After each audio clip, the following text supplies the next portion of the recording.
Vice President of the OSCE Parliamentary Assembly. Je vous donne la parole, Monsieur Terry.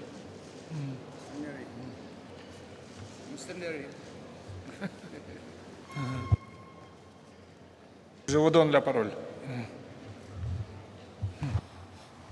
Oui. Merci, Monsieur le Président, mes chers collègues. Merci à la République du Kazakhstan. Merci à Monsieur le Président du Sénat du Parlement de la République du Kazakhstan pour son initiative. Le thème de réflexion qui nous est proposé, les religions contre le terrorisme, est une brûlante actualité. Nous devons relever le défi du terrorisme qui est le vrai fléau du XXIe siècle. Nous devons l'éradiquer. Mais notre discussion pourrait aussi s'inscrire dans un débat plus large, à savoir les religions contre le terrorisme ou cause de violence et de fanatisme. En effet, si les religions sont censées relier les hommes entre eux, force est de constater que parfois elles les opposent dans des combats fratricides mortels. Depuis quelques années se développe avec Daesh, ou plutôt à travers Daesh, un terrorisme, une barbarie qui se réclame d'une religion, à savoir l'islam. Mais ce n'est pas un phénomène nouveau. Si on fait un retour en arrière dans l'histoire, on a déjà vu des périodes où l'on torturait, où l'on brûlait, où l'on martyrisait, où l'on persécutait, où l'on tuait au nom de la religion. Et je pourrais citer de nombreux exemples, mais je n'en citerai que deux. En France, les guerres de religion entre catholiques et protestants. Et en Espagne, l'Inquisition. Quand on se livre à une analyse approfondie de ces périodes, on découvre et on constate qu'en réalité, c'est à un détournement de la religion et de ses préceptes que l'on assiste. La religion, lorsqu'elle n'est pas dévoyée, lorsqu'elle n'est pas fanatisée, est très souvent porteuse d'un message d'humanisme et de défense des valeurs universelles, de respect des droits de l'homme. Le respect de la vie humaine est une valeur partagée par toutes les religions. Il est donc paradoxal et même incompréhensible de pouvoir tuer au nom de Dieu. Tu ne tueras point est la loi des religions. Pour imposer leur pouvoir, qu'il soit politique, sociétal, économique, social, voire culturel, des groupes d'individus, sans foi ni loi, se servent de la religion comme prétexte, comme moyen de pression, qui ne sont en réalité que des alibis pour imposer leur volonté de puissance ou d'accaparement des richesses. Pour arriver à leur fin, ils aliènent la liberté de penser, la liberté d'expression. À la liberté, ils substituent l'embrigadement et la manipulation des esprits. Ils exploitent la misère culturelle et matérielle, et cela débouche inexorablement sur l'intégrisme et le fanatisme. La religion est alors instrumentalisée pour justifier la prise de pouvoir. On est en face d'une vraie tromperie et d'une véritable escroquerie. C'est un danger mortel pour la paix, la liberté et la démocratie.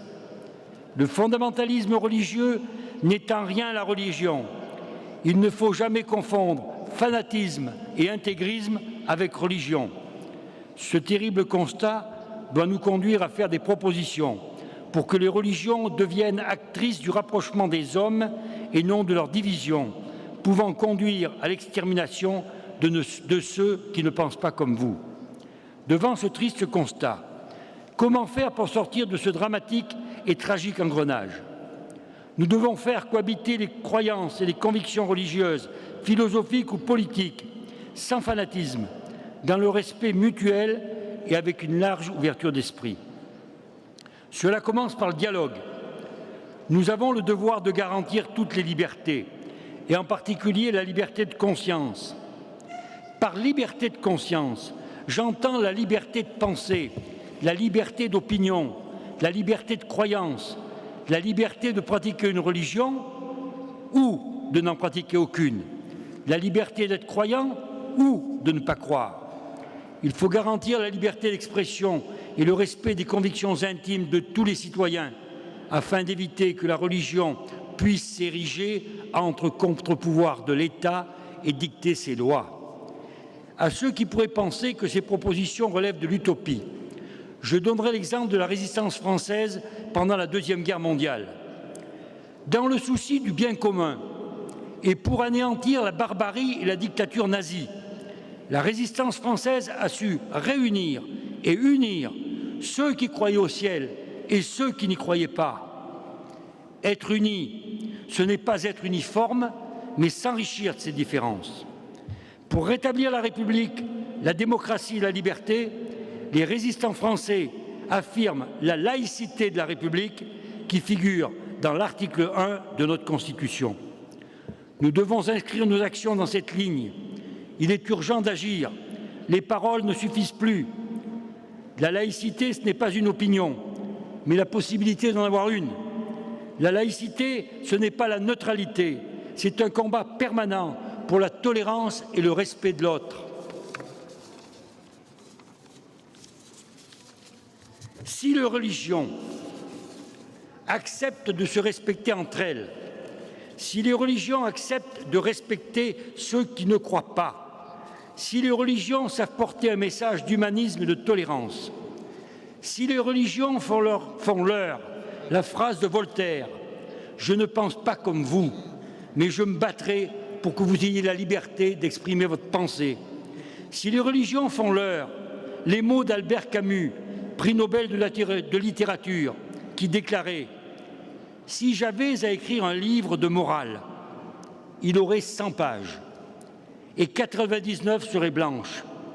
Sur la dernière, j'écrirai « Je ne connais qu'un seul devoir et c'est celui d'aimer ».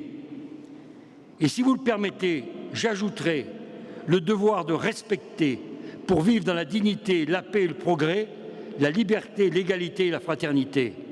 Alors, les religions auront toute leur place pour jouer un rôle de premier plan dans le combat pour éradiquer le terrorisme, ce fléau du XXIe siècle. Vive la paix et vive la liberté. Merci beaucoup, Monsieur le Vice-président, pour votre parole qui était très utile et intéressante.